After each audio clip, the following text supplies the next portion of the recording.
Hello everyone, সবাইকে স্বাগত Nath chemistry ক্লাসের ইউটিউব চ্যানেলে।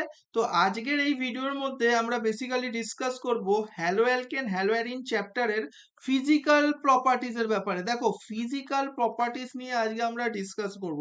ফিজিক্যাল প্রপার্টিজ সিবিএসসি বোর্ডের এক্সামের রেসপেক্টে, আইএসসি রেসপেক্টে খুবই ইম্পর্টেন্ট, এবং যারা নিট জেই দেবে তাদের তো দেখতেই হবে, কারণ এখান থেকে প্রশ্ন আসে। আর ওয়েস্ট বেঙ্গল বোর্ডের স্টুডেন্টকে বলে রাখি, তোমরাও দেখে নাও, কারণ তোমরা তো নিট জেই দেবে, তোমাদের তো কাজে লাগবে। ফিজিক্যাল প্রপার্টিজ দিয়ে তোমাদের আসে না বলবো না, খুব রেয়ার কোশ্চেন আসে, কিন্তু সিবিএসসি আর আইএসসি রেসপেক্টে ইম্পর্টেন্ট আছে এই পার্টটা। তো চলো, আজকের এই ভিডিওর মধ্যে আমরা এই ফিজিক্যাল প্রপার্টিসের কিছু কনসেপ্ট নিয়ে ডিসকাস করবো, ডিটেলে বুঝবো কনসেপ্টগুলো। আর কি করব স্যার, আর দেখো, যা যা প্রশ্ন পরীক্ষায় আসতে পারে ওগুলো আমরা এই ক্লাসের মধ্যে ডিসকাস করে নেব। তো এক্সামিনার কি কি প্রশ্ন দিতে পারে কোশ্চেন পেপারে, ওগুলো নিয়েও আজকে আমরা ডিসকাস করব। তো ক্লাসটা খুবই গুরুত্বপূর্ণ, একদম মিস করো না। ফার্স্ট থেকে লাস্ট পর্যন্ত যদি ক্লাসটা তুমি দেখে নাও না, সব কোশ্চেন কমন পেয়ে যাবে, সব কোশ্চেন কমন পেয়ে যাবে, যাই হ্যালো অ্যালকেন হ্যালো অ্যারিনের ফিজিক্যাল প্রপার্টিজ দিয়ে আসুক না কেন। বুঝতে পারছো? তো তাই জন্য আমি একটাই কথা বলবো, ক্লাসটা মন দিয়ে দেখবে। আর কি করবে স্যার, আর কি করতে হবে? আরে নোটসটা তৈরি করতে হবে, নোটস বানাতে হবে। Please prepare notes. নোটসটা বানাবে তোমরা। নোটস যদি না বানাও ভিডিও দেখে, কোনো লাভ হবে না। খালি ভিডিও দেখলে কিচ্ছু হবে না, তোমাদের নোটসটা বানাতে হবে। আর কি করতে হবে স্যার, রিভাইজটাও তো করতে হবে। রিভাইজ না করলে আমি মনে রাখবো কি করে? একদিন ভিডিও দেখলাম, নোটস বানালাম, ব্যাস হয়ে গেল না, রিভাইজ করতে হবে।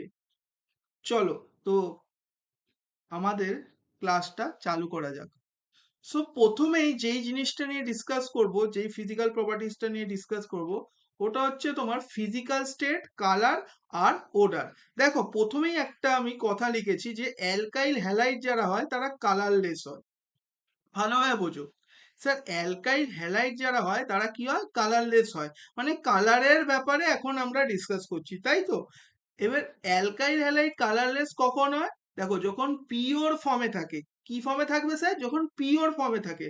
কিন্তু অ্যালকাইল হ্যালাইডের মধ্যে যদি ব্রোমাইড আর আয়োডাইডের কথা বলি না, এই দেখো, ব্রোমাইড আর আয়োডাইড, এই ব্রোমাইড আর এই যে আয়োডাইড, এই ব্রোমাইড আর আয়োডাইড যখনই তুমি বেসিক্যালি লাইটে এক্সপোজ করবে, ওরা কিন্তু কালার দেখাবে।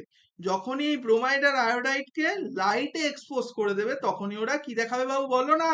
স্যার, কালার দেখাবে। কালার দেখাবে, বোঝা গেল? এবারে নেক্সট যেটা নিয়ে ডিসকাস করব, ওটা হচ্ছে, দেখো, আমরা ফিজিক্যাল স্টেট নিয়ে ডিসকাস করব। ফিজিক্যাল স্টেট, তো ফিজিক্যাল স্টেটটা কি হয়েছে? দেখো, lower member. Sir, lower member মানে? স্যার, লোয়ার মেম্বার মানেটা কি? দেখো, লোয়ার মেম্বার মানে যেমন CH3Cl, CH3Br, দেন CH3CH2Cl, মানে sir ethyl chloride, methyl chloride. Ethyl ক্লোরাইডের সাথে কি কি লিখেছি দেখো, আরেকবার বলছি। ইথাইল ক্লোরাইড নিয়েছি, মিথাইল ক্লোরাইড নিয়েছি, মিথাইল ব্রোমাইড নিয়েছি, তাছাড়া ক্লোরোফ্লুরো মিথেন, তাছাড়া ক্লোরোফ্লুরো মিথেন। এইগুলো মেনলি কি হিসাবে এক্সিস্ট করে, ভালোভাবে এখানে কিন্তু মেনশন আছে, ভালোভাবে পড়ো স্যার, ভালোভাবে দেখতে হবে। দেখো এখানে কি হিসাবে ওরা এক্সিস্ট করে। এই দেখো, গ্যাস ফর্মে এক্সিস্ট করে। লোয়ার মেম্বাররা কি ফর্মে এক্সিস্ট করে? Sir, methyl chloride, methyl bromide, ethyl chloride, chlorofluoromethane, এরা গেসিয়াস ফর্মে এক্সিস্ট করে। কখন? রুম টেম্পারেচারে। আর যারা হায়ার মেম্বার, হায়ার মেম্বার মানে ইথাইলের ওপরে যারা হবে, মানে প্রোপাইল, বিউটাইল, বুঝতে পারছো তো? ওরা কি হয়ে যাবে? ওরা মেনলি সলিড আর গেসিয়াস ফর্মে এক্সিস্ট করবে না। স্যার, এরা কিন্তু গেসিয়াস ফর্মে এক্সিস্ট করবে না, এরা সলিড আর লিকুইড। হ্যাঁ, গেসিয়াস ফর্মে এরা এক্সিস্ট করবে না, এরা কিন্তু সলিডস আর লিকুইড ফর্মে এক্সিস্ট করবে। ঠিক আছে, বোঝা গেল? তার মানে হায়ার মেম্বাররা সলিড আর লিকুইড ফর্মে এক্সিস্ট করবে। স্যার, হায়ার মেম্বার কারা হবে? ওই তোমার ইথাইলের পরে যেগুলো আসবে, মানে প্রোপাইল, ক্লোরাইড বলতে পারো। যেমন একটা দুটো এক্সাম্পল বলেই দিচ্ছি, প্রোপাইল ক্লোরাইড, বিউটাইল ক্লোরাইড, এইগুলো। ক্লিয়ার হলো? এবার দেখো স্মেলের ব্যাপারে একটু ডিসকাস করে নিই। স্মেল কি দেখা যায় দেখো, ভোলাটাইল যেগুলো হ্যালোজেন কম্পাউন্ড আছে, অনেক ভোলাটাইল হ্যালোজেন কম্পাউন্ড যেগুলো আছে, ওগুলো স্মেল কেমনি হয়? Sweet smell. স্যার ভালো মিষ্টি গন্ধ হয় কিন্তু, ঠিক আছে। Next point, next physical properties যেটা নিয়ে আমরা ডিসকাস করব এখন, ওটা হচ্ছে মেল্টিং অ্যান্ড বয়লিং পয়েন্ট। এবার এখানে একটা কনসেপ্ট আমাদের বুঝতে হবে, এই যে সিএক্স বন্ড যেটা হয় না, ওটা পোলার বন্ড। স্যার পোলার বন্ড মানে কি? ইলেকট্রোনেগেটিভ ডিফারেন্স যেখানে থাকে, কার্বন আর হ্যালোজেন। ভাবো বাবু, কার্বন আর halogen, carbon, nitrogen, oxygen, fluorine. Extra যদি তুমি ফ্লোরিন ভাবো না, এক্সট্রা আমি স্যার ফ্লোরিনই ভেবে নিলাম। এবার লেফট টু রাইট গেলে স্যার ইলেকট্রোনেগেটিভিটি বাড়ে, তার মানে কার্বনের ওপর তো ডেল পজিটিভ আসবে, আর এই হ্যালোজেনের ওপর কি আসবে? স্যার ডেল নেগেটিভ আসবে। ডেল নেগেটিভ আসবে, তার মানে আমি একেবারে জিনিসটা করে দিচ্ছি ভালোভাবে দেখো। তার মানে স্যার কার্বনের ওপর এখানটায় ডেল পজিটিভ আসবে, আর এই এক্সট্রার ওপর ডেল নেগেটিভ আসবে। কেন এলো? Because of electronegative difference. এই ইলেকট্রোনেগেটিভ ডিফারেন্সের কারণেই বন্ডটা পোলার হয়ে যাবে বা আয়নিক হয়ে যায়। ক্লিয়ার হয়েছে? তো পোলার ব্যান্ড কেন হয়? Due to electronegative difference. লিখে রাখো, due to electronegative difference. Basically electronegative ডিফারেন্সের কারণে, মানে ডেল ইএন বলতে পারি। ডেল ইএন মানে ওখানে কি হচ্ছে? ইলেকট্রোনেগেটিভিটি ডিফারেন্সের কারণে এখানে বন্ডটা পোলার হয়ে যাচ্ছে। ক্লিয়ার হলো? নেক্সট দেখো, এখানে হ্যালো অ্যালকেনের ব্যাপারে একটু কথা লেখা আছে। মেল্টিং এবং ময়েলিং পয়েন্টের ফিজিক্যাল প্রপার্টিজ তো আমরা পড়ছি। এবার মেল্টিং পয়েন্ট কার বেশি হবে, কার কম হবে, ওটা কার ওপর ডিপেন্ড করছে, ওর জন্য আমাদের একটা কনসেপ্ট দেখতে হবে। দেখো, যেহেতু পোলারিটি বেশি এবং হাই মলিকুলার মাস হয় as compare to parent hydrocarbon. Sir parent হাইড্রোকার্বনের কনসেপ্টটা না বুঝলাম না। ধরুন স্যার আমি এখানে এক্সাম্পল নিলাম মিথেন, আর মিথেন থেকে যেই এই হ্যালো অ্যালকেন ফর্ম করলাম, ওটা হচ্ছে মিথাইল ক্লোরাইড। এবারে কি বলছে যে মিথাইল ক্লোরাইডে কি হবে? স্যার মিথাইল ক্লোরাইডে তো পোলারিটি হবে, অবভিয়াসলি হবে, কার্বনের ওপর ডেল পজিটিভ আর সিএল এর ওপর ডেল নেগেটিভ। তো এখানে পোলারিটি কি হবে? স্যার এখানে তো গ্রেটার পোলারিটি হবে। কার রেসপেক্টে? আরে বাবু বলে ফেলো। এই যে স্যার পেরেন্ট হাইড্রোকার্বন মানে যেখান থেকে আমরা পেলাম।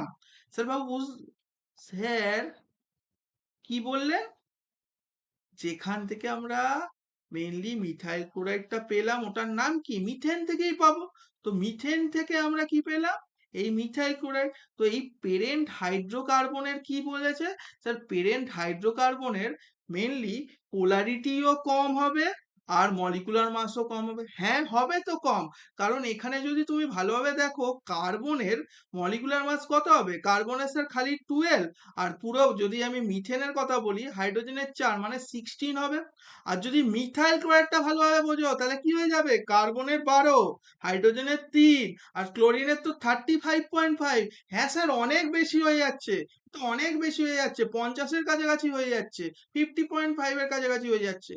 নিশ্চয়ই, তার মানে কি এই মিথাইল ক্লোরাইডে পোলারিটিও বেশি হবে, মলিকুলার মাসও বেশি হবে। কনসেপ্টটা বোঝা গেছে? আই থিঙ্ক বোঝা গেছে। তার মানে এখানে কনসেপ্টটা হচ্ছে, যত পোলারিটি বেশি, মলিকুলার মাস যত বেশি হবে, তত স্যার অ্যাট্রাকশন ভালো হবে। হ্যাঁ, তত intermolecular force of attraction. এবার intermolecular force of attraction কি কি হতে পারে? ডাইপোল ডাইপোল হতে পারে, van der Waal force of attraction হতে পারে। এইগুলো তোমরা কেমিক্যাল বন্ডিং এ পড়েছো, বুঝতে পারছো? তো inter molecular forces of attraction খুব স্ট্রং হয়ে যায় হ্যালোজেন ডেরিভেটিভে। হ্যালোজেন ডেরিভেটিভ মানে এই CH3Cl এর কথা বলতে পারো। আর পেরেন্ট হাইড্রোকার্বন মানে স্যার এই যে মিথেনটাকে বলতে পারেন। এর কারণে কি হয়? বয়লিং পয়েন্ট ক্লোরাইড, ব্রোমাইড এবং আয়োডাইডের কনসিডারেবলি হায়ার হয়ে যায়। কার রেসপেক্টে? হাইড্রোকার্বনের রেসপেক্টে। স্যার হাইড্রোকার্বন তো CH4, এবার যদি ক্লোরাইড ভাবি তাহলে CH3Cl, ব্রোমাইড ভাবি CH3Br, আর আয়োডাইড যদি বলি CH3I। স্যার ব্রোমাইডের আর আয়োডাইডের ক্লোরাইডের রেসপেক্টে কেন বেশি হবে? কারণ ওদের মলিকুলার মাস বেশি হবে, দ্যাটস ওয়াই বেশি হয়ে যাবে। বুঝতে পারলে? এবার যেহেতু মলিকুলার মাস বাড়বে তার মানে কি হবে? Inter molecular forces of attraction আরো স্ট্রং হয়ে যাবে, আরো স্ট্রং হয়ে যাবে, কারণ ইলেকট্রনও বাড়ছে উইথ রেসপেক্ট টু হ্যালোজেন। যত তুমি হ্যালোজেন বাড়াবে, মানে বড় হ্যালোজেন আনবে, তত ইলেকট্রনসও বাড়বে, তত মলিকুলার মাসও বাড়বে, আর আলটিমেটলি সাইজও বেড়ে যাবে মলিকুলার। বোঝা গেছে? তো এই কনসেপ্ট গুলো কিন্তু একটু মাথায় রাখবে। এবার দেখো আমরা কিছু কোশ্চেন্স করব। যদি অ্যালকিল গ্রুপকে আমরা ফিক্স রাখি, তাহলে বয়লিং পয়েন্ট অফ অ্যালকিল হ্যালাইডের অর্ডারটা দেখি কিভাবে ডিক্রিজ হচ্ছে। ডিক্রিজিং অর্ডারটা হচ্ছে আরআই, আরবিআর, আরসিএল, আরএফ। এবারে অনেকে না ডিক্রিজিং অর্ডার অ্যান্ড ইনক্রিজিং অর্ডারের মধ্যে প্রচুর কনফিউশন হয়। সে ডিক্রিজিং অর্ডার মানে ফার্স্টে আমি হাইয়েস্টটাকে লিখবো, তারপরে আমি লোয়েস্টে যাব। ঠিক আছে? তার মানে আরআই এর কি হয়ে যাচ্ছে? আরআই এর বয়লিং পয়েন্ট বেশি হয়ে যাচ্ছে, আর আর এফ এর কি হবে? সব থেকে কম হয়ে যাবে। বুঝতে পারলে? কেন? কারণ স্যার আরআই এর তো মাস বেশি, আরআই এর তো মলিকুলার মাস বেশি হবে, কারণ সাইজ বেশি। বোঝা যাচ্ছে?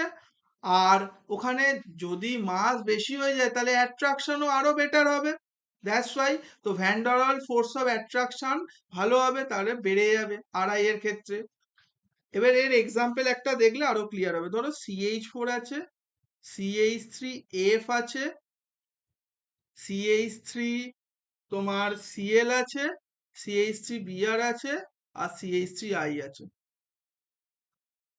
এবার ভাবো, আমি একটু আগেই তোমাদের শেখালাম না স্যার, একটু আগেই তো আপনি বললেন যে পেরেন্ট হাইড্রোকার্বনের রেসপেক্টে হ্যালোজেন ডেরিভেটিভ গুলোর বয়লিং পয়েন্ট বেশি হবে, মানে CH4 এর রেসপেক্টে এর বেশি হবে। এবার ফ্লোরিন, ক্লোরিন, ব্রোমিন, আয়োডিনের মধ্যে আয়োডিনের সব থেকে বেশি, বিকজ আয়োডিনের মলিকুলার মাস বেশি, তাহলে অ্যাট্রাকশন বেশি। ক্লিয়ার হলো? আয়োডিনের কি বেশি? সব থেকে মলিকুলার মাস বেশি হবে, তার মানে অ্যাট্রাকশন বেশি হবে, আর মলিকুলার সাইজও বেশি হয়ে যাবে। যত মলিকুলার সাইজ বেশি তত স্ট্রং, যত স্ট্রং বয়লিং পয়েন্ট তত বেশি। ক্লিয়ার? আই থিঙ্ক ক্লিয়ার হয়ে গেছে। এবারে যদি আমরা হ্যালোজেন অ্যাটমকে ফিক্সড করি আর অ্যালকিল গ্রুপের বেসিক্যালি যদি সাইজ বাড়িয়ে দিই, তাহলে বয়লিং পয়েন্ট কি হবে? তখনও বয়লিং পয়েন্ট বেড়ে যাবে, তখনও বয়লিং পয়েন্ট বেড়ে যাবে। যেমন একটা এক্সাম্পল দেখা যাক, CH3Cl, CH3CH2Cl, CH3CH2, CH2Cl, আর একটা হচ্ছে ধরো CH3 CH2 CH2 CH2 Cl। এবার দেখো লেফট টু রাইট যত এই দিক দিয়ে এই দিকে যাচ্ছি, মানে যত এই দিক দিয়ে স্যার এই দিকে যাচ্ছি, বেসিক্যালি কি হচ্ছে? স্যার বেসিক্যালি মলিকুলার সাইজ তো বেড়ে যাচ্ছে। যত মলিকুলার সাইজ ভালো হবে, যত বেশি হবে তত অ্যাট্রাকশন বেশি হবে, যত অ্যাট্রাকশন ভালো হবে তত বয়লিং পয়েন্ট বেড়ে যাবে। তার মানে লেফট টু রাইট যত যাবে তত বয়লিং পয়েন্ট বাড়তে থাকবে। ঠিক আছে? লেফট টু রাইট গেলে বয়লিং পয়েন্ট বাড়বে। এখানেও CH4 থেকে CH3I এর দিকে গেলে কি হচ্ছে? এটা তোমার বয়লিং পয়েন্ট বেড়ে যাচ্ছে। ঠিক আছে? এইটা কি অর্ডারে লেখা? এটা ইনক্রিজিং অর্ডারে লিখছি। বোঝা যাচ্ছে? Increasing order. ইনক্রিজিং অর্ডার মানে কিভাবে লিখবে? প্রথমে লোয়েস্টটা লিখবে, এবার লোয়েস্ট থেকে হাইয়েস্টে যাবে। ঠিক আছে? ক্লিয়ার হচ্ছে? কথা কি ক্লিয়ার? আশা করি ক্লিয়ার। এই জিনিসগুলো একটু মাথায় রেখো। ইনক্রিজিং অর্ডার, ডিক্রিজিং অর্ডার অনেকেই গোলায়। প্লিজ, এটা হাত জোর করে বলছি, হাইয়েস্ট থেকে যদি লোয়েস্টে যায় মানে ডিক্রিজিং অর্ডার, আর ইনক্রিজিং অর্ডার মানে লোয়েস্ট থেকে হাইয়েস্টে যাবে, মানে লোয়েস্ট ভ্যালু থেকে হাইয়েস্ট ভ্যালু যাবে। এই নিচেরটাও কি লিখলাম? তার মানে স্যার ইনক্রিজিং অর্ডার, লোয়েস্ট হচ্ছে CH3Cl এর, আর হাইয়েস্ট কার? CH3CH2CH2Cl এর। ক্লিয়ার হয়েছে? নেক্সট, আইসোমেরিক অ্যালকিল হ্যালাইডের ক্ষেত্রে বয়লিং পয়েন্ট কমে যায়। ঠিক আছে? যত ব্রাঞ্চিং বাড়বে না তত বয়লিং পয়েন্ট কমে যাবে। কেন? কারণ এই যে লেখা আছে, this is due to the reason that with branching the surface area of alkyl halide decreases. যত ব্রাঞ্চিং হবে তত সারফেস এরিয়া কমে যাবে, তার ফলে ম্যাগনিটিউডটা কি হয়ে যাবে? ফোর্স অফ অ্যাট্রাকশন, ম্যাগনিটিউড কার? Van der Waal force of অ্যাট্রাকশনটা ডিক্রিজ হয়ে যাবে। তাহলে আমরা একটা এক্সাম্পল নিয়ে দেখি কনসেপ্টটা। তো একটা এক্সাম্পল দেখো, CH3 CH2 CH2 Br, আর আরেকটা হচ্ছে CH3 CH CH3 Br। Sir, boiling point কার বেশি হবে? অবভিয়াসলি তুমি যদি ভালোভাবে দেখো, ফার্স্ট মলিকুলের কোনো ব্রাঞ্চিং নেই, সেকেন্ড মলিকুলের ব্রাঞ্চিং আছে। যেখানে ব্রাঞ্চিং হবে সেখানে সারফেস এরিয়া কমে যাবে, তার মানে ভ্যান ডের ওয়াল ফোর্সেস অফ অ্যাট্রাকশনটাও কমে যাবে। তো ফার্স্টের কেসে নো ব্রাঞ্চিং, এখানে একটা ব্রাঞ্চিং, তাহলে এর বেশি হয়ে যাবে। I think clear. কোনো ডাউট হলে কমেন্ট সেকশনে নিশ্চয়ই বলবে সবাই। এবার দেখো next point, boiling points of chloro bromo iodo compound increase. কখন? যখন হ্যালোজেন অ্যাটম বাড়বে। যখন কি হবে? হ্যালোজেন অ্যাটম বাড়বে। যেমন একটা এক্সাম্পল দেখো, CH3 Cl, CH3 Cl, একটুখানি ভালোভাবে লিখি, এক সেকেন্ড। এই যে, তো CH3 Cl আছে, CH2Cl2 আছে, CH Cl3 আছে, আর ধরে নাও CCl4 আছে। স্যার, যেখানে হ্যালোজেন অ্যাটম বেশি সেখানে বয়লিং পয়েন্ট বেশি। তার মানে এখানে তো মাত্র একটা, এখানে দুটো, এখানে তিনটে, আর এখানে চারটে। যেখানে বেশি হ্যালোজেন সেখানে বয়লিং পয়েন্ট বেশি। ক্লিয়ার হলো? ক্লিয়ার হয়ে গেছে?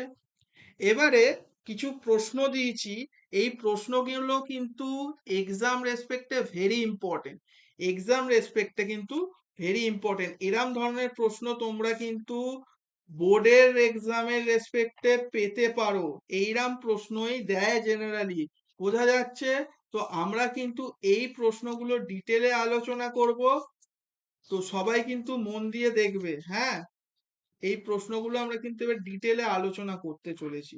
তো ফার্স্ট প্রশ্ন কি দিয়েছে দেখো, ব্রোমোমিথেন, ব্রোমোফর্ম, ক্লোরোমিথেন আর ডাইব্রোমোমিথেন, এইগুলোর মধ্যে কার বয়লিং পয়েন্ট বেশি হবে, কার কম হবে? কি অর্ডারে সাজাতে বলেছে? Increasing boiling point.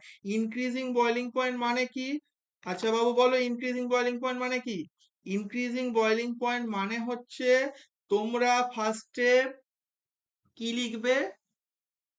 লোয়েস্ট থেকে হাইয়েস্টে যাবে, লোয়েস্ট থেকে হাইয়েস্টে যাবে। ক্লিয়ার হলো? যদি অ্যালকিল গ্রুপ সেম হয়ে যায় তাহলে বয়লিং পয়েন্ট ইনক্রিজ হবে কার রেসপেক্টে? হ্যালোজেন অ্যাটমের রেসপেক্টে। বোঝা যাচ্ছে তো? অ্যালকিল গ্রুপ সেম, আর তার মানে অর্ডারটা কার রেসপেক্টে আসবে? হ্যালোজেনের রেসপেক্টে। ওই রেসপেক্টে যদি বলি, এই যে ব্রোমোইথেন আর ক্লোরোইথেনকে যদি ভালোভাবে দেখো, এখানে তো অ্যালকিল গ্রুপ সেম, তার মানে ব্রোমোইথেনটা বেশি হয়ে যাবে উইথ রেসপেক্ট টু ক্লোরোইথেন। ক্লোরোইথেন হলো। আর ব্রোমোফর্ম আর ডাইব্রোমো ইথেনের কনসেপ্ট এবার বলছি। দেখো, যত হ্যালোজেন অ্যাটম ইনক্রিজ হলো, আমরা একটু আগেই শিখলাম, যত হ্যালোজেন বেশি হবে তত কি হবে? তত বয়লিং পয়েন্ট বেড়ে যাবে। ভালোভাবে বোঝো, ব্রোমোফর্মে কটা তোমার আছে হ্যালোজেন? ব্রোমোফর্মে স্যার তিনটে থাকে, CH Br3 তো তিনটে থাকে, তার মানে ব্রোমোফর্মের সব থেকে বেশি হবে। ক্লিয়ার হলো? বোঝা যাচ্ছে তো? ব্রোমোফর্মে তিনটে আছে, আর ডাইব্রোমোমিথেনে কটা আছে স্যার? দুটো আছে, তার মানে তারপরে হবে CH2Br2, তারপরে হবে তোমার ব্রোমোমিথেন, ব্রোমোমিথেন হয়ে যাবে, আর তারপরে হয়ে যাবে ক্লোরোমিথেন, মানে যেটা লিখেছি। বুঝতে পারলে? অর্ডারটা এই হয়ে যাবে, অর্ডারটা এই হয়ে যাবে।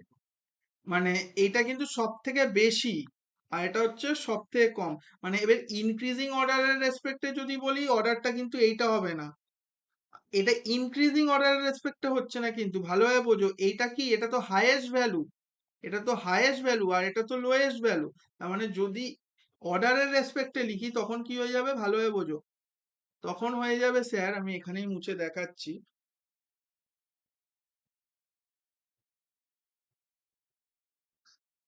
তখন হয়ে যাবে ক্লোরোমিথেনের হচ্ছে সব থেকে কম, তারপরে হয়ে যাবে তোমার ব্রোমোমিথেন, তারপরে হয়ে যাবে ডাইব্রোমোমিথেন, আর লাস্ট হয়ে যাবে ব্রোমোফর্ম। ক্লিয়ার হলো? আর একবার বলে দিচ্ছি, ব্রোমোমিথেন আর ক্লোরোমিথেনের মধ্যে ব্রোমোমিথেন জিতে যাবে, বিকজ হ্যালোজেন এখানে যেটা আছে ওটা বেশি সাইজ আর এই হ্যালোজেনটা ছোট। নেক্সট নেক্সট কনসেপ্ট কোনটা ইউজ হলো, ব্রোমোফর্ম আর ডাইব্রোমোমিথেনের মধ্যে ডাইব্রোমোমিথেনের দুটো ব্রোমিন আর এই ব্রোমোফর্মের তিনটে ব্রোমিন, অবভিয়াসলি তিনটে ব্রোমিন জিতবে, তাই জন্য ব্রোমোফর্মের সব থেকে বয়লিং পয়েন্ট বেশি হয়ে যাবে। I think clear. নেক্সট দেখো, নেক্সট দিয়েছে হচ্ছে 1 ক্লোরোপ্রোপেন আইসোপ্রোপাইল ক্লোরাইড আর 1 ক্লোরোবিউটেন, কার বেশি হবে। এবার দেখো, যত অ্যালকিল গ্রুপ বাড়বে তত বয়লিং পয়েন্ট বেড়ে যাবে। হ্যাঁ স্যার, যত অ্যালকিল গ্রুপ বাড়বে তত বয়লিং পয়েন্ট বেড়ে যাবে। এবারে এখানে সব থেকে কম কার হবে, আইসোপ্রোপাইলের কিন্তু বয়লিং পয়েন্ট সব থেকে কম হবে, কারণ এখানে ব্রাঞ্চিং আছে। আইসোপ্রোপাইল ক্লোরাইডের যদি স্ট্রাকচারটা দেখো, এখানে কিন্তু ব্রাঞ্চিং আছে, যত ব্রাঞ্চিং হবে তত কি হয়, বয়লিং পয়েন্ট কমে যায়। এবার আইসোপ্রোপাইল ক্লোরাইডের পরে কার হবে, প্রোপেন আর বিউটেনের মধ্যে।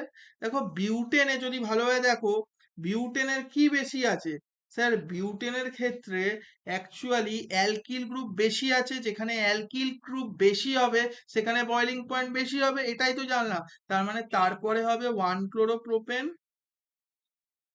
তারপরে হবে তোমার 1 ক্লোরোবিউটেন। তার মানে সব থেকে কার বেশি হবে, 1 ক্লোরোবিউটেন। এর ভ্যালুটা কি, লোয়েস্ট, এর ভ্যালুটা কি, হাইয়েস্ট। ক্লিয়ার হলো, আই থিঙ্ক ক্লিয়ার হয়ে গেছে। এবার দেখো, এন বিউটাইল ক্লোরাইড আর tertiary butyl chloride. Sir tertiary butyl ক্লোরাইডে কি হবে, টারশিয়ারি বিউটাইল ক্লোরাইডের তো আমরা তিনটে ব্রাঞ্চিং, ব্রাঞ্চিং এখানে সব থেকে বেশি, আর এখানে কোনো ব্রাঞ্চিংই নেই। এন বিউটাইল মানে নর্মাল বিউটাইল, পুরো স্ট্রেট চেন হবে, তাহলে যেখানে ব্রাঞ্চিং বেশি হবে সেখানে তো বয়লিং পয়েন্ট কমে যাবে। টারশিয়ারি বিউটাইল ব্রোমাইডের বয়লিং পয়েন্ট কম হবে কার রেসপেক্টে, ইন বিউটাইল ব্রোমাইড। ভালোভাবে অর্ডার গুলো দেখে নেবে, যখনই ইনক্রিজিং দেবে মানে কি লোয়েস্ট থেকে হাইয়েস্টে যেতে হবে, বারবার বলছি, এগুলো কিন্তু প্রচুর স্টুডেন্ট ভুল করে। আর যদি ডিক্রিজিং দেয় তাহলে হাইয়েস্ট থেকে লোয়েস্টে যাব। ক্লিয়ার হয়েছে। নেক্সট দেখো, হ্যালোয়ারিন। হ্যালোয়ারিন নিয়ে এবার আমরা ডিসকাস করব। হ্যালোয়ারিনের আমরা বয়লিং পয়েন্টটা দেখব, ঠিক আছে। তো হ্যালোয়ারিনের ক্ষেত্রে কি হবে, ভালোভাবে বুঝবে। অ্যারিল গ্রুপ যদি সেম থাকে তাহলে মেল্টিং এবং বয়লিং পয়েন্ট ইনক্রিজ হয় হ্যালোজেন অ্যাটমের রেসপেক্টে। যত হ্যালোজেন অ্যাটমের সাইজ বেশি হবে তত তোমার বয়লিং পয়েন্ট বেড়ে যাবে। যেমন এক্সাম্পল এই যে দিয়েই দিয়েছে, আয়োডো অ্যারিনের বেশি হবে বিকজ হ্যালোজেন অ্যাটম সব থেকে সাইজ বেশি এর, তারপর ব্রোমো অ্যারিন, তারপর ক্লোরো অ্যারিন, লাস্টে ফ্লুরো অ্যারিন, আর লাস্টে হচ্ছে খালি অ্যারিন মানে অ্যারোমেটিক রিং। এর একটা এক্সাম্পল দেখে নেওয়া যাক। ওই এটাই বলে দিচ্ছি, আয়োডো বেনজিন, ব্রোমোবেনজিন, ক্লোরোবেনজিন আর হচ্ছে ফ্লুরোবেনজিন।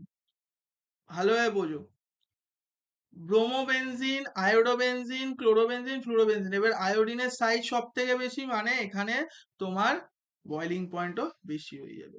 তারপরে তোমার কি হবে, আয়োডিনের পরে ব্রোমিন হয়ে যাবে, তারপরে ক্লোরিন, তারপরে ফ্লোরিন। আচ্ছা, এবারে দেখো বয়লিং পয়েন্ট অফ আইসোমেরিক ডাই হ্যালো বেনজিনের ক্ষেত্রে মেইনলি বয়লিং পয়েন্ট সেম হয়, কিন্তু মেল্টিং পয়েন্ট কি হবে, ডিফারেন্ট হবে। এই কথাটা না কেটে নিই, মেল্টিং পয়েন্টটা কি হয়ে যাবে, কোয়াইট ডিফারেন্ট হয়। কেন ডিফারেন্ট হয় ওটা আমরা দেখব। আইসোমেরিক ডাই হ্যালো বেনজিনের ক্ষেত্রে কি বলছি, মেল্টিং পয়েন্ট ডিফারেন্ট হয় কিন্তু বয়লিং পয়েন্ট অলমোস্ট সেম থাকে, ঠিক আছে, ডেটা প্রুভও করেছে। এবারে মেল্টিং পয়েন্ট কেন ডিফারেন্ট হয় এটা এবার দেখবো, রিজনটা দেওয়া আছে, এটা কিন্তু অলরেডি পরীক্ষায় এসছে, এটা কিন্তু ভালোভাবে নোট করবে কেন মেল্টিং পয়েন্টটা ডিফারেন্ট হয়।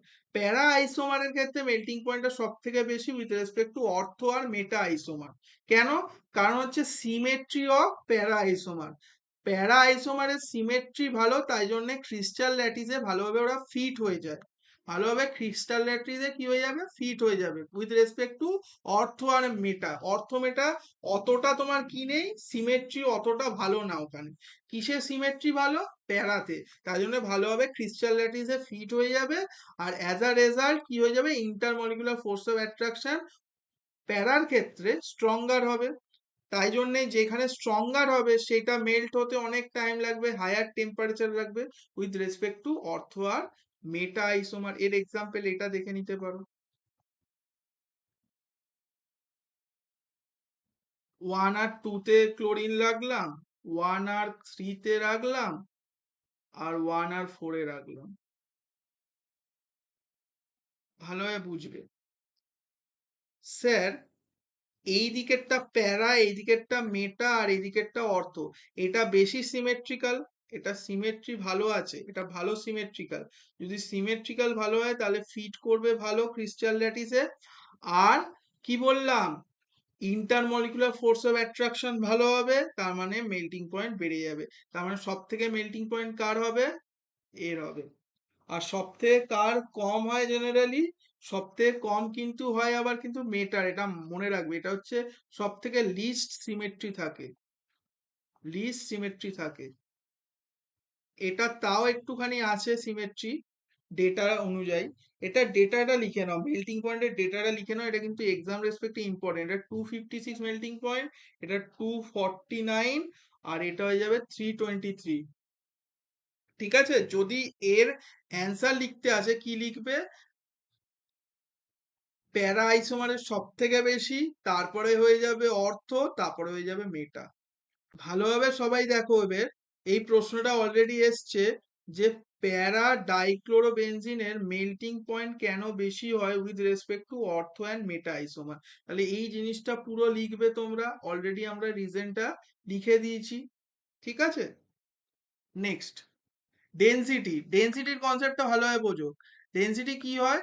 জেনারেলি আর আই এর ডেনসিটি বেশি হয় আর বি আর এর রেসপেক্টে, আর সিএল এর রেসপেক্টে। ক্লিয়ার হলো? তো ডেনসিটির অর্ডার কি হবে? আর আই এর সব থেকে বেশি, দেন আর বি আর, দেন আর সিএল। জেনারেলি ডেনসিটিটা কি হয়? মাস বাই ভলিউম। ডেনসিটি কোনখানে বেশি হবে? যেখানে মাস বেশি হবে। এখানে দেখো, এখানে একটা কনসেপ্ট ইউজ করবে। এই হ্যালোজেনের কি হবে? এই হ্যালোজেনের ক্ষেত্রে মাসটা বেশি, আর আই এর তো মাস বেশি, আর বি আর এর মাস কম, আর আর সিএল এর আরো মাস কম। ঠিক আছে, তো এটার একটা এক্সাম্পল দেখে নেওয়া যাক। ধরো CH3I, CH3Br, CH3Cl। ঠিক আছে, বোঝা গেল? তো এর ক্ষেত্রে কি হবে? তো এর ক্ষেত্রে দেখা গেছে যে জেনারেলি আর আই যেটা ছিল ওটার বেশি হয়, তার মানে CH3I এর বেশি হবে, তারপর CH3Br, তারপর CH3Cl। ক্লিয়ার হলো? কিন্তু এখানটা একটা কনসেপ্ট মনে রাখবে, যদি আমরা তোমার অ্যালকিল গ্রুপের সাইজ বাড়াই তখন কিন্তু আবার ডেনসিটি কমে যায়।